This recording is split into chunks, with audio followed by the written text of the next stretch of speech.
नीमच शहर को अतिक्रमण मुक्त करने, यातायात व्यवस्था सुधारने के लिए प्रशासनिक अमला लाख कोशिश करने में लगा है, मगर मुख्य मार्गों पर आज भी यातायात की अव्यवस्थाओं का अंबार लगा हुआ है। जी हां, हम बात कर रहे हैं शहर के सबसे मुख्य मार्ग विजय टॉकीज से लेकर ज्ञान मंदिर वाले मार्ग की। तो इस मार्ग पर बीचों बीच संचालित जाल स्कूल की, जहाँ हर रोज सुबह 11 बजे से लेकर दोपहर 1 बजे तक मेन सड़क पर वाहनों की भीड़ लगी रहती है, क्योंकि यहाँ लोग अपने अपने बच्चों के स्कूल के सामने सड़क पर खड़े रहते हैं, जिसके कारण स्टेशन, कृषि उपज मंडी सहित अन्य स्थानों पर जाने के लिए भारी परेशानियों का सामना करना पड़ता है। और तो और यही हालत शहर के अंबेडकर मार्ग पर संचालित हो रहे हैं। वंडरलैंड स्कूल, यहाँ भी आए दिन सड़क पर जाम लगने के कारण दुर्घटना होती रहती है। इस बारे में जब हमने शहरवासियों और यातायात थाना प्रभारी मोहन भर्रावत से बात की, तो उन्होंने हमारे कैमरे के सामने क्या कुछ कहा, आप खुद सुनिए। से जाल स्कूल और बैंक आ जाती है, स्टेडियम आ जाता है। इस रोड पर ट्रैफिक पुलिस तो है ही नहीं।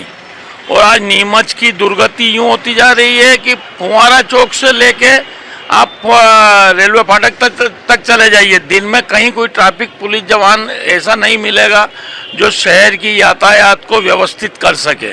मेरा कहना ये है कि आज हमारे को भगाना जाने के लिए कोई रास्ता नहीं है, ग्वालटोली जाने के लिए कोई रास्ता नहीं है। भगाने की पुलिया बंद पड़ी रेलवे के नीचे की पटरी की, ग्वालटोली जाने वाली पुलिया पे बरसों से काम चल रहा, वो बंद पड़ा हुआ है। ट्रैफिक व्यवस्था नीमच में शून्य हो गई है। एसपी साहब आए थे इंदौर से, ट्रैफिक महकमे से आए थे, तो हमें खुशी हुई थी कि नीमच के ट्रैफिक की व्यवस्था सुधरेगी। आप देखो दशहरा मैदान, विजय टॉकीज से लेके ट्रकों का, गाड़ियों का अंबार लगा हुआ है। नालों पे पट्टियां नहीं है। नगर पालिका और ट्रैफिक पुलिस दोनों को मिलकर नीमच नगर की ट्रैफिक व्यवस्था सुधारनी पड़ेगी। और मैं तो कहता हूं कि आज तक हमारे पास ट्रैफिक व्यवस्था के लिए कोई भी कलेक्ट्री जाने का कोई साधन नहीं है। कोई आदमी अगर स्टेशन से उतरता है तो उसे कोई साधन नहीं मिलता कलेक्टर जाने के लिए। तो प्रशासन ऐसी व्यवस्था करे और बिगड़े हुए ट्रैफिक व्यवस्था को सुधारे। कुछ तो लोग भी नियम नहीं समझते हैं, क्योंकि आज इंदौर जैसी जगह में आदमी अपना वाहन खड़ा करेगा तो साइड में खड़ा करेगा, पर यहाँ तो फन्ने का बन के 20 सड़क पे वाहन खड़ा करते हैं। हम चौड़े बाजार सकड़े वाले काम होते हैं यहाँ पे। लोगों को भी चाहिए कि अपने वाहन को साइड में लगाएं, दूसरों की सुविधा भी देखें कि रास्ता हमारे कारण जाम हो रहा है। तो ऐसे लोगों पे भी कार्रवाई होनी चाहिए, चालान बनने चाहिए। 2, 4, 5, 10 बार चालान बनेंगे तो लोग अपने वाहन सही तरीके से लगाएंगे और ट्रैफिक व्यवस्था भी अच्छी रहेगी। विजय टॉकीज चौराहे पर ट्रैफिक पुलिस जवान की व्यवस्था होनी चाहिए, जो दशहरा मैदान, राजेंद्र प्रसाद स्टेडियम सब दूर घूम के और व्यवस्था सही कराए। इस प्रकार की बातें, शिकायतें सामने आ रही हैं, उनके बारे में मैं बस इतना सा कहना चाहूँगा। एक तो पहली चीज़ ये है कि हमारे पास में थोड़ा सा बल की कमी है, तो इसलिए फिक्स पिकेट लगाना थोड़ा सा मुश्किल है। बाकी हमारे पास में जो क्रेन है, हमारे जो अधिकारी उस क्रेन में लगे रहते हैं, वो लगातार उसमें मूव करते हैं।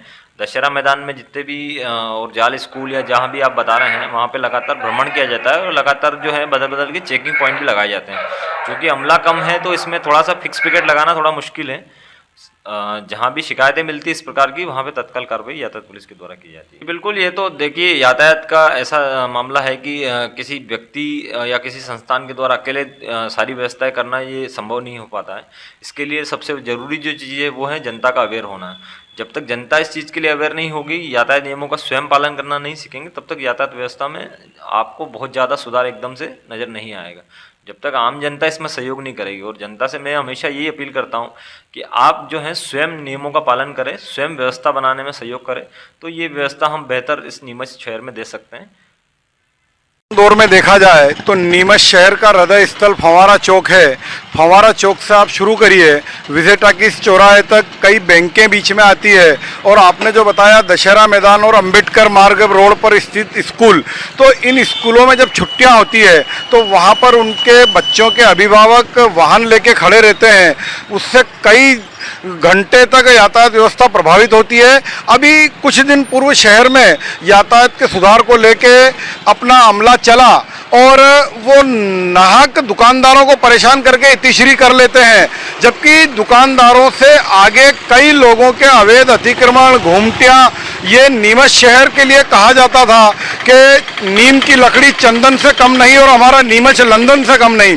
तो हमारा नीमच लंदन की जगह एक अतिक्रमण और घुमटियों वाला शहर में तब्दील हो चुका है, जिसको प्रशासन अनदेखा करता है।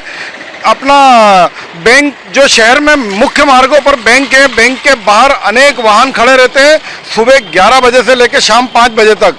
उनकी ओर यातायात विभाग का ध्यान नहीं है और कुछ लोगों को परेशान करके इतिश्री कर लेते हैं, जो बिल्कुल गलत है। और यातायात व्यवस्था को अगर सुधारना है तो इनको बिना भेदभाव के एक सूरी से चल के यातायात क्षेत्रों को सही करना चाहिए, व्यवस्थित करना चाहिए।